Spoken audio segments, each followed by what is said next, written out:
Nhà Tấn là một triều đại cực kỳ đen tối. Nó chấm dứt loạn Tam Quốc, thống nhất Trung Hoa, nhưng trong thời gian ngắn đã khiến thiên hạ lại dậy sóng. Trước có loạn Bát Vương, Hoa Quốc ưng dân, sau có ngũ hổ loạn thập quốc, phá hoại trời đất. Vậy, dòng họ Tư Mã khai sáng nhà Tấn đã đưa vương triều đến chỗ diệt vong như thế nào? Sau đây, hãy cùng xem hết 155 năm vinh nhục thịnh suy của nhà Tấn. Sự thành lập nhà Tấn phải truy ngược đến sự bố trí kỹ lưỡng của Tư Mã Ý trong chính quyền Tào Ngụy.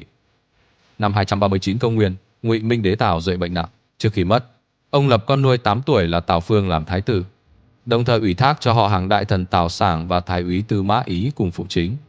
Hy vọng thông qua mô hình kiềm chế giữa hoàng tộc và công thần này để đảm bảo sự chuyển giao quyền lực suôn sẻ. Tuy nhiên, sự sắp xếp tưởng chừng ổn thỏa này lại cho cuộc đấu tranh quyền lực sau này chôn giấu mầm họa lớn. Sau khi ấu chủ Tào Phương lên ngôi, Tào Sảng nắm binh quyền muốn độc chiếm quyền lực, bắt đầu đẩy Tư Mã Ý, người cùng được ủy thác phụ chính ra rìa. Ông ta lấy danh nghĩa tôn trọng lão thần, thăng chức giáng quyền Tư Mã Ý làm thái phó, còn tiếp tục bổ nhiệm người thân tín vào các bộ phận cốt lõi trong triều đình, gần như độc quyền toàn bộ quyền lực quân sự và chính trị của Tào Ngụy. Trong một năm sau đó, phe Tào Sảng chuyên quyền ngạo mạn, sống xa hoa, gây bất mãn rộng rãi trong triều đình và dân chúng, còn Tư Mã Ý thì lùi để tiến, bề ngoài giả bệnh tránh họa, thực chất âm thầm tích lũy lực lượng, chờ đợi thời cơ. Năm 219, Tư Mã Ý đã nắm lấy cơ hội khi Tào Sảng hộ tống Tào Phương đến Cao Bình Lăng Tào Mộ, đột ngột phát động chính biến Cao Bình Lăng. Ông nhanh chóng điều binh kiểm soát kinh thành và gia quyến của Tào Sảng và dùng sự an nguy của gia đình để ép buộc Tào Sảng đầu hàng. Sau khi do dự nhiều lần, cuối cùng Tào Sảng đã chọn từ bỏ kháng cự, giao nộp binh quyền. Tuy nhiên, Tư Mã Ý đã bội tín phản nghĩa, lấy tội mưu phản để tiêu diệt toàn bộ tập đoàn Tào Sảng và tru di tam tộc. Từ đó quyền lực quân chính của nhà Tào Ngụy hoàn toàn rơi vào tay Tư Mã Ý. 2 năm sau, Tư Mã Ý qua đời vì bệnh ở tuổi 73. Quyền lực của ông được trưởng tử Tư Mã Sư và thứ tử Tư Mã Triều lần lượt tiếp quản. Họ kế thừa truyền thống tập quyền của gia tộc, dùng biện pháp cứng rắn để đàn áp thế lực đối lập trong triều. Đồng thời, họ Tư Mã còn tích cực mở rộng thế lực bên ngoài để củng cố uy danh gia tộc. Năm 263, Tư Mã Chiêu điều động 150.000 quân tấn công nước Thục và cuối cùng đã thành công tiêu diệt Thục Hán để mở đường cho việc họ Tư Mã lập nên nhà Tấn, dọn đường. Tư Mã Chiêu chết vì bệnh. Trưởng tử Tư Mã Viêm kế thừa tước vị Tấn Vương. Cùng năm đó, Tư Mã Viêm bắt chước sự kiện nhường ngôi của Hán Ngụy, chính thức ép buộc Ngụy Nguyên Đế Tào Hoán nhường ngôi. Từ đó, nước Ngụy tồn tại 46 năm, chính thức diệt vong. Sau đó Tư Mã Viêm đổi quốc hiệu thành Tấn, sử gọi là Tây Tấn. Sau khi nhà Tấn được thành lập, Đông Ngô ở phương Nam trở thành chính quyền các tứ duy nhất còn lại, và vị quân chủ Tôn Hạo tính tình bạo ngược, giết hại người vô tội, khiến cho triều đình nước Ngô hỗn loạn, tạo điều kiện thuận lợi bên ngoài để Tây Tấn thống nhất đất nước. Năm 280, Tư Mã Viêm điều động 20 vạn quân bắt đầu tấn công Đông Ngô. Đối mặt với đội quân Tấn hung hãn, hệ thống phòng thủ của Đông Ngô nhanh chóng sụp đổ. Năm sau, quân chủ Tôn Hạo đầu hàng. Từ đó tình trạng phân tranh kéo dài gần trăm năm từ cuối Đông Hán hoàn toàn chấm dứt. Thiên hạ lại thống nhất. Sau khi hoàn thành sự nghiệp thống nhất đất nước, Tư Mã Viêm nỗ lực trị vì, ban hành một loạt cải cách hiệu quả, khiến sức sản xuất thời kỳ đầu Tây Tấn nhanh chóng phục hồi, dân số tăng mạnh, xã hội thể hiện cảnh thịnh vượng. Sử gọi là Thái Khang chi trị, nhưng đáng tiếc là Tư Mã Viêm lúc cuối đời lại như người khác. Ông dần xa rời triều chính, lười biếng việc nước, sống cuộc sống xa hoa hưởng lạc. Tệ hơn nữa, trong việc chọn người kế vị ngai vàng, ông không nghe lời can gián của các đại thần, nhất quyết phong con trai trưởng Tư Mã Trung kém trí tuệ làm thái tử. Quyết định sai lầm này đã để lại mầm mống cho loạn bát vương sau này của Tây Tấn. Năm 290, Tấn Vũ Đế Tư Mã Viêm băng hà, thái tử Tư Mã Trung đần độn lên ngôi, sử gọi là Tấn Huệ Đế. Do Tư Mã Trung kém trí tuệ, không thể trị nước, các thế lực bắt đầu nhòm ngó ngai vàng. Lúc này, hoàng hậu Già Nam Phong của Tư Mã Thông tham vào. Bà ta nóng lòng nắm quyền triều đình. Năm 291, Già Nam Phong bí mật liên lạc với Sở Vương Tư Mã Vĩ, ra lệnh cho ông ta dẫn quân vào kinh thành, đột ngột tấn công đại thần phụ chính Dương Tuấn với tội danh mưu phản và giết sạch phe cánh của ông ta. Vụ chính biến cung đình gây chấn động triều dã này chính thức mở màn cho loạn bát vương đời Tây Tấn. Năm 300, do thái tử Tư Mã Duẫn không phải do Già Nam Phong sinh ra, bà ta lo sợ thái tử lên ngôi sẽ bất lợi cho mình, bèn bịa đặt tội danh thái tử mưu phản, phế truất và giết chết. Việc này gây phẫn nộ mạnh mẽ trong triều ngoài giá. Triệu vương Tư Mã Luân nhân cơ hội lấy cớ báo thù cho thái tử, dẫn quân vào cung, một lúc giết chết yêu hậu Già Nam Phong và phe cánh, nhanh chóng nắm quyền triều chính. Năm sau, Tư Mã Luân với lòng tham quyền lực ngày càng lớn, trắng trợn phế truất Tấn Huệ Đế Tư Mã Thông, tự mình cướp ngôi xưng đế. Việc này hoàn toàn châm ngòi cho cơn thịnh nộ tranh giành quyền lực của các vương tôn họ Tư Mã. Thành Đô Vương Tư Mã Dĩnh, Tư Mã Dung cùng các phiên vương nổi quân đánh dẹp.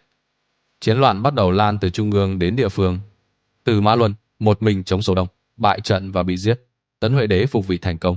Nhưng sau đó các vương tử họ Tư Mã không dừng lại trong việc tranh giành quyền lực tối cao.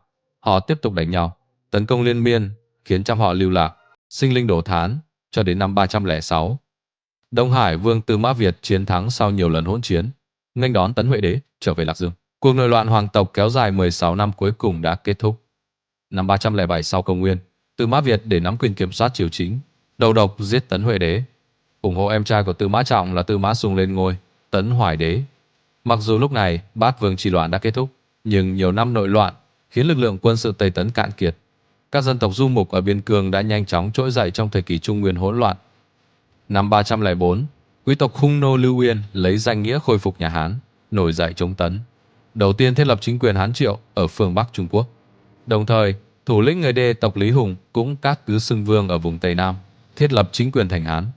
Việc thành lập hai chính quyền này đánh dấu màn mở đầu của thời kỳ Ngũ Hồ Thập Lục Quốc nổi tiếng trong lịch sử Trung Quốc. Trong hơn 10 năm sau đó, các dân tộc du mục khác ở phương Bắc lần lượt nói theo, lần lượt thành lập hơn 10 chính quyền cát cứ. Những chính quyền này để tranh giành lãnh thổ, tấn công lẫn nhau. Cục diện thống nhất của Tây Tấn cũng vội vàng kết thúc. Trong thời kỳ Ngũ Hồ Thập Lục Quốc, vô số dân thường người Hán thiệt mạng trong chiến tranh hoặc bị bắt làm nô lệ. Đoạn lịch sử đầy máu và đau khổ này trở thành nỗi đau khó phai trong quá trình phát triển của dân tộc Trung Hoa. Năm 311, con trai của Lưu Yên người Hung Nô là Lưu Thông đã phái đại quân đánh chiếm kinh đô Lạc Dương của nhà Tấn, gây ra biến loạn Vĩnh Gia chấn động Trung Hoa. Trong thảm họa này, hơn 30 quan chức và dân thường của nhà Tấn bị bắt về phương Bắc. Ngay cả hoàng đế Tư Mã Sung cũng trở thành tù nhân. 2 năm sau, Lưu Sùng đã đầu độc Tấn Hoài Đế.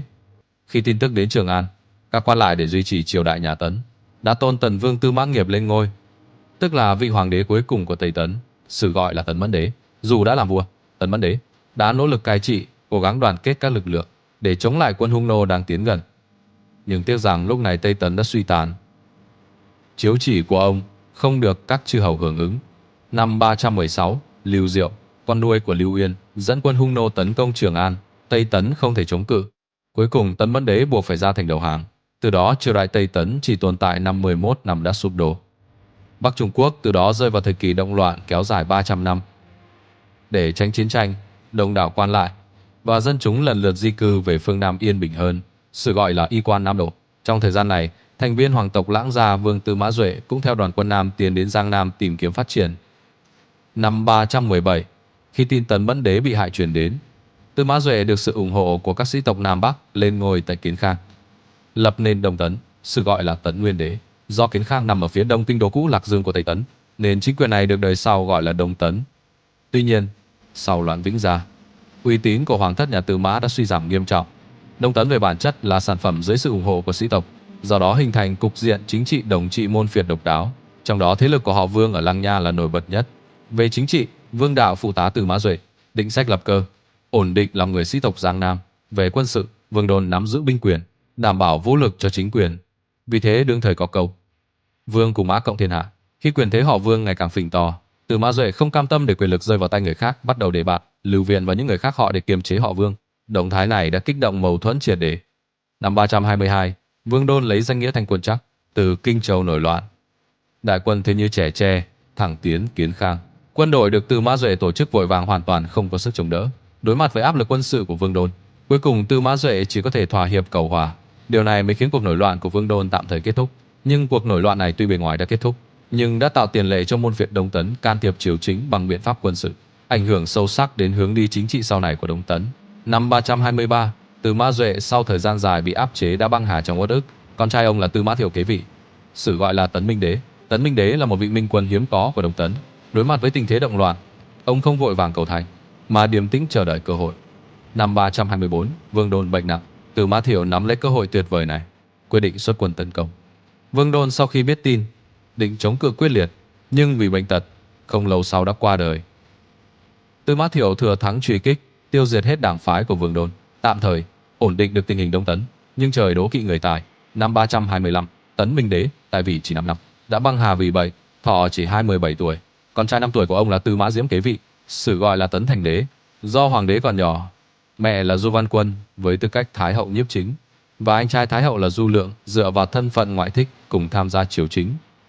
Quyền lực trung tâm của Đông Tấn bắt đầu nghiêng về họ Du. Lúc này, triều đình có tình trạng vua yếu tôi mạnh. Để củng cố quyền lực hoàng gia, Sau khi nắm quyền Du Lượng, bắt đầu tước đoạt binh quyền trong tay các tướng lĩnh. Năm 328, Du Lượng cưỡng ép triệu đại tướng quân Tô Tuấn vào triều với ý định tước binh quyền. Việc này gây phẫn nộ mạnh mẽ từ Tô Tuấn. Ông liên kết với trấn Tây tướng quân Tổ Ước cũng đang bất mãn, lấy danh nghĩa thanh quân chắc để nổi loạn. Quân Phiến loạn thế không thể cản, nhanh chóng chiếm đóng kinh thành Kiến Khang và bắt giữ Tấn Thành Đế. Sau khi vào thành, quân Phiến loạn mất kiểm soát, đốt phá cướp bóc khắp trong thành, làm nhục hoàng tộc. Du Thái Hậu uất ức qua đời. Đến năm 329, Kinh Châu thứ sử Đào Khản và Giang Châu thứ sử Ôn Kiều liên thủ tấn công mạnh vào quân Phiến loạn, cuối cùng đã bình định được cuộc nổi loạn này. Tấn Thành Đế đã có thể trở về Kiến Khang. Sau cuộc loạn này, chính quyền Đống Tấn một lần nữa bị tổn thương nặng nề, mâu thuẫn giữa môn phiệt và quyền lực hoàng gia càng thêm phức tạp. Năm 342, Tấn Thành Đế băng hà vì bệnh, hưởng thọ 22 tuổi, do hai người con trai của ông còn quá nhỏ. Ngôi vua được em trai là Tư Mã Nhà kế vị, sự gọi là Tấn Khang Đế, nhưng Tấn Khang Đế cũng là một vị vua đoản mệnh. Mới tại vị được 2 năm đã vội băng hà, để lại thái tử Tư Mã Đàm 12 tuổi. Năm 344, Tư Mã Đàm lên ngôi hoàng đế, sự gọi là Tấn Mục Đế. Thái hậu, Trừ Toàn Tử, nhiếp chính. Trừ Thái hậu là một nữ nhân kiệt xuất thời Đông Tấn. Bà đã 3 lần nhiếp chính, lần lượt phụ tá 6 vị hoàng đế. Trong thời gian nhiếp chính, bà luôn đặt đại cục lên trên hết, tích cực thu nạp hiền tài, điều hòa các thế lực, để bạt một loạt quan viên có tài như Tạ An, giúp Đông Tấn có thể tồn tại trong tình hình phức tạp. Thời kỳ này, Kinh Châu thứ sử Hoàn Ôn bắt đầu nổi lên. Năm 346, Hoàn Ôn không được triều đình phê chuẩn, đã tự ý dẫn quân Tây tiến đánh Thục. Năm sau, ông ta đã thành công chiếm được thành Đô, tiêu diệt thành Hán, được triều đình phong làm Trinh Tây tướng quân, từ đó uy danh vang dội. Sau đó, Hoàn Ôn dương cao ngọn cờ khôi phục Trung Nguyên, lại lần lượt phát động 3 lần bắc phạt, và trong lần bắc phạt thứ 2 đã thu hồi thành công cố đô Lạc Dương, đã nâng cao tinh thần quân dân Đông Tấn. Năm 361, Tấn Mục Đế đột ngột qua đời ở tuổi 19. Do không có con nối dõi, ngôi vua được kế thừa bởi em trai Tư Mã Phi, Tấn Ái Đế.